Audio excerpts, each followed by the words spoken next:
Hi everybody, this is the second video of the teapot assignment showing you how to draw with charcoal.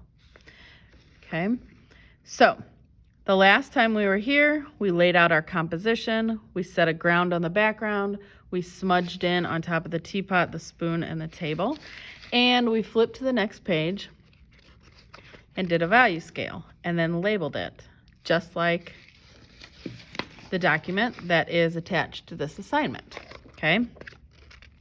So before we start, I just want to say, I want you to go back through and kind of soften some of this, this ground on top of the teapot. This is a very smooth surface, so we need to recreate the teapot as light hits it evenly. Therefore, we need to make this very, very smooth. And have less lines on there. So as I went and looked at it, I realized that I hadn't applied enough of the ground that I needed to. So I just went back through. I used my smudging paper towel. It already has charcoal on top of it, and I just sort of filled in those spaces to make it really, really smooth. So what we're gonna do in this video today is we are going to map out the shapes of all the shadows that we see. This leads us to the second picture in this, okay? So the second step, all I'm gonna do is I'm gonna look at this photo, and since our whole goal of this is to recreate it to get to this finished product, we need to map out these areas that are darkest, okay? So when we were looking at the value scale yesterday, we talked about something, or we looked at something called a cast shadow. That is our darkest value. So if you're looking in this, the cast shadow, number 7, is all of the shadows that these objects cast onto the table. Okay, again, light moves in a straight manner. It cannot curve around the sphere. Therefore, the sphere is in the way of the light traveling in the straight path, and it creates this shadow, okay? Because the sphere is in the way of the path of the light. So we're gonna come onto here, and we're gonna notice that in our picture, the cast shadow is right here, and also right under the spoon. So I'm going to lay those out or map them out on top of my drawing here.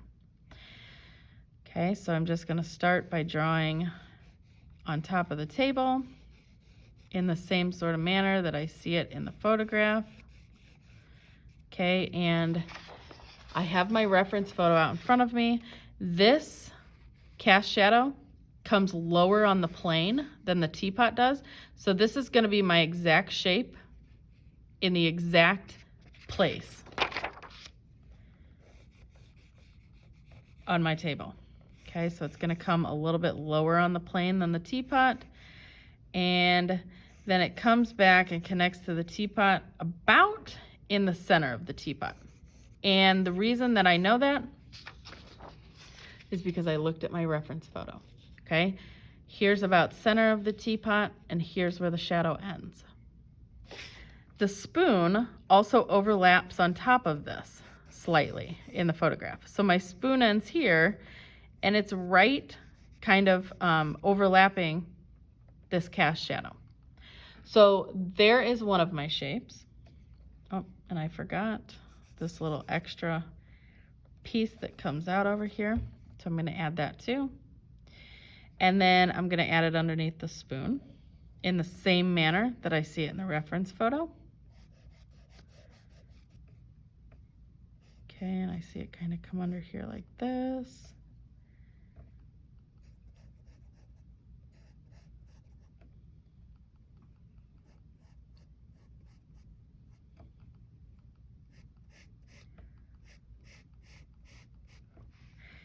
And I'm gonna start filling those in. You can either use your pencil or you can use a charcoal stick.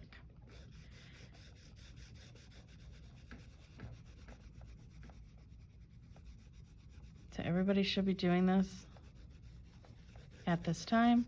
when I look at these cast shadows, I see that they're pretty even. So I'm gonna make mine as even as I can.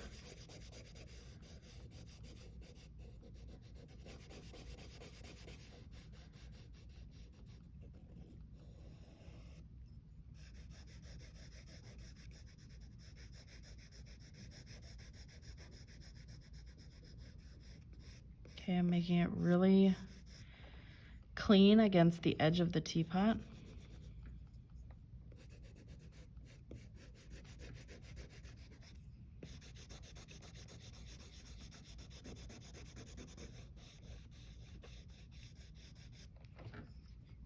Okay, and there's the first one. I'm gonna go down here to the second one. And actually, this is a smaller space, and I feel like my charcoal stick is a little bit too fat for that. So I'm just gonna come in here and apply the charcoal with my pencil.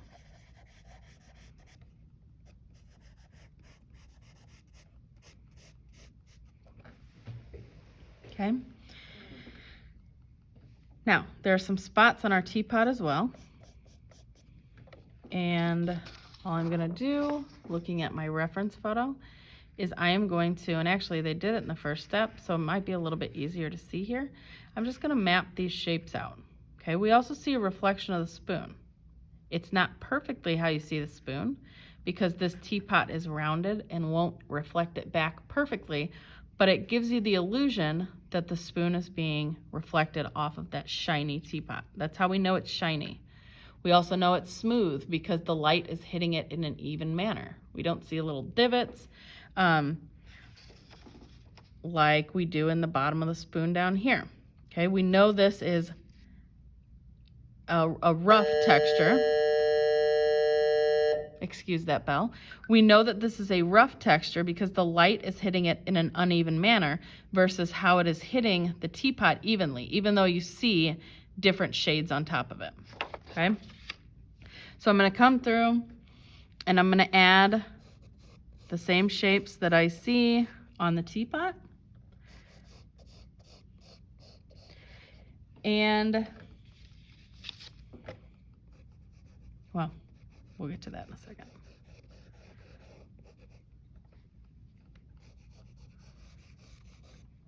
Okay, so you should all be adding this with me while I am.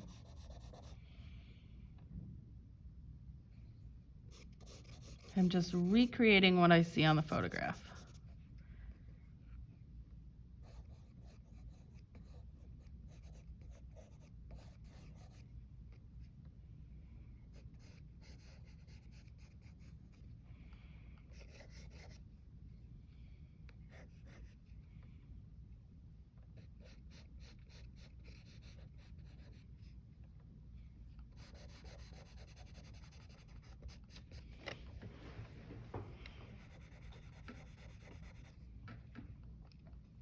Okay, and all I'm doing here is just cleaning up this edge. It's kind of got blurred when we were setting a ground. I want to be able to know where my teapot ends and where my negative space begins.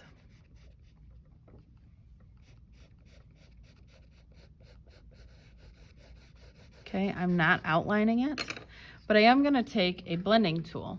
And I've put these in most of your guys' packs when you came and picked up your materials. And I'm just gonna sort of blend. And it's okay if you don't have one of these, you can roll some paper up and make your own. Okay, all it is just rolled paper. Okay, I'm not blending the entire background, I'm just blending that one area.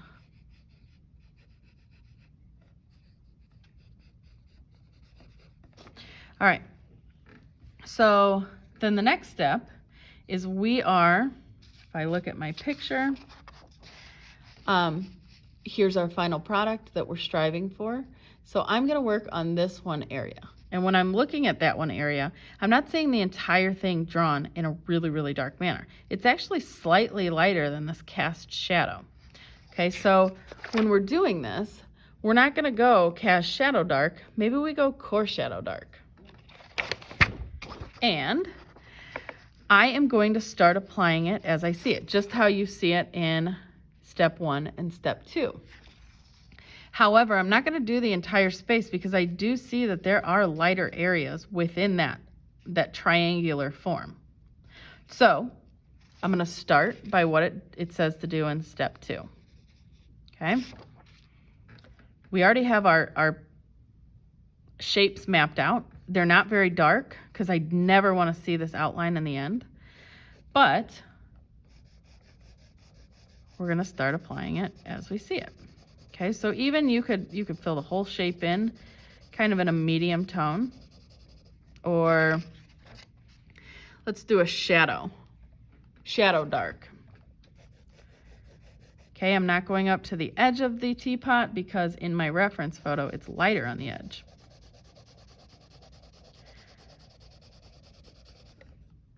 Okay, and as I start to do this, you're not seeing my the line that I had created in the beginning because I've sort of blended it in. We don't ever want to see the line, so this is really good to practice it this way. Okay, and then this comes around and it appears that they've added some shading here. They have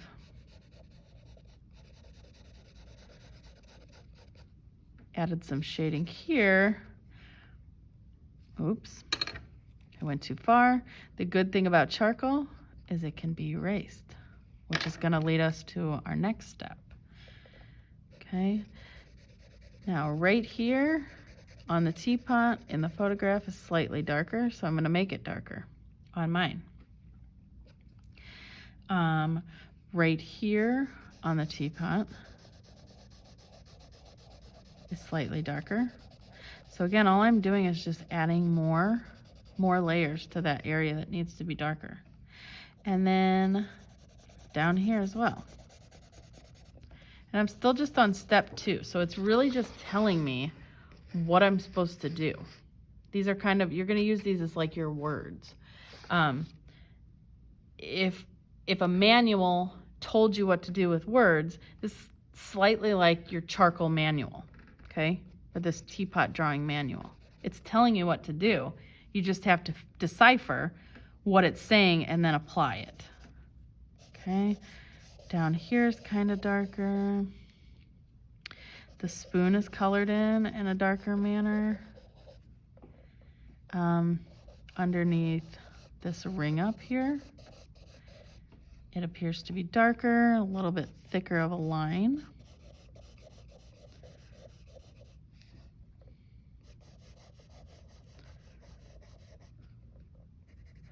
And then I'm going to clean up the edge a little bit everywhere. Okay, I am not putting an outline on this. I'm just making the area beyond the teapot a little bit crisper and clearer, building some contrast. Remember, contrast is the difference. So the difference right now between my teapot and the background is a lot darker. Okay, and I've sort of lost my negative space in here. So I'm going to put that back in.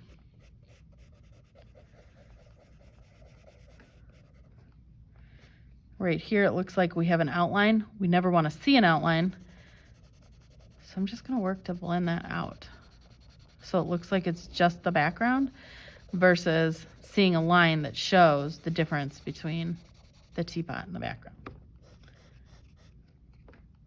Okay, I'm going to come over here. Clean this edge up. And you can even bring your blending tool back in here. Just sort of really blend this in so that it's a little bit smoother.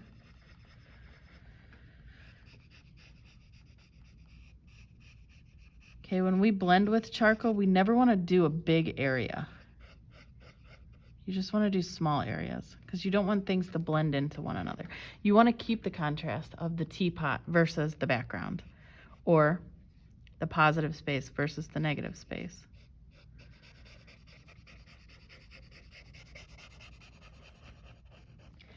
Okay, we're going to come over here, and I kind of noticed that my handle goes more straight than what happens in the photograph. So actually, all I'm gonna do is correct that by making this angle slightly different than what I had initially had. And you're gonna find that as you go along and you draw things, you're gonna have to fix things all the time. Okay, so I've erased that. It's not supposed to be that light, so I'm just gonna sort of put some ground back on it. Okay, and now I've got something to work with. So I can keep applying my charcoal. Okay, again, I'm not making an outline. I'm just making it so that the contrast of the teapot stands out against the darkness of my background. Okay. We're just working again to clean up these edges.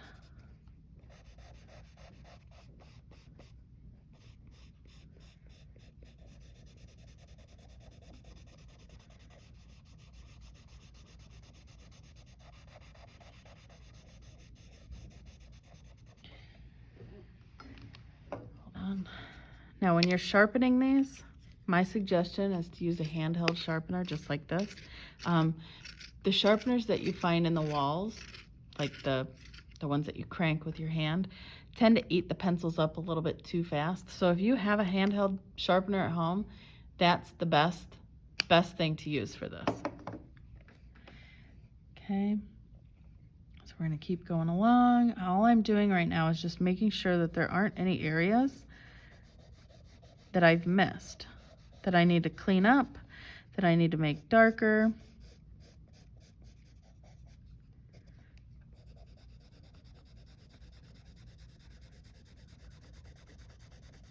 We're just sort of, in a sense, tidying our drawing up. There's that crazy bell again.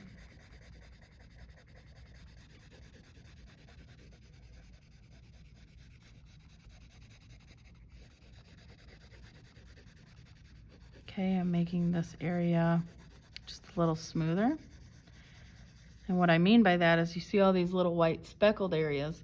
All I'm doing is applying another layer of charcoal, not pressing so hard that I'm breaking my pencil. I'm just layer upon layer. It's filling in those tiny little white holes. Okay, and in no way am I taking my hand and brushing these off of my page. That's because if you do that, that's gonna smear across everything and you're gonna lose all of the different values that you have actually started working on. Okay, you're gonna lose your contrast. You're gonna lose your, the shapes that we see here. So we're just working to make this cast shadow dark and filled in nice and neat. So everybody should be doing this at this time. Okay, and you can further do this later with your blending tool. Again, I'm not going across the entire area. I am strictly staying in this cast shadow value, in this dark value, because I don't want it to go anywhere else. I want to be able to see this darker than the actual table, because if I look at my photograph, that's how it shows.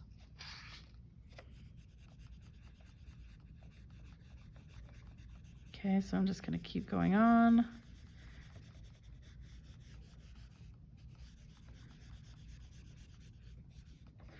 And you can even start to vary. Now remember, the teapot is really smooth. So I am barely pressing with my blender right now.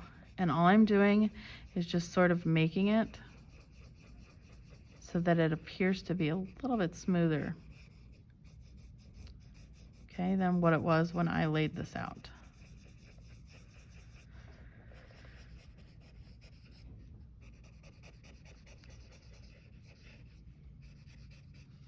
Okay, I'm gonna fill this back in just because we're gonna work on highlights in the next video.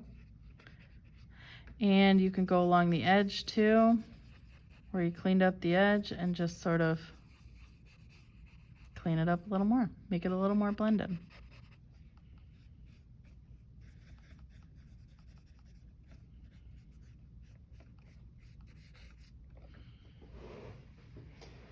Okay, that concludes the second part of the video.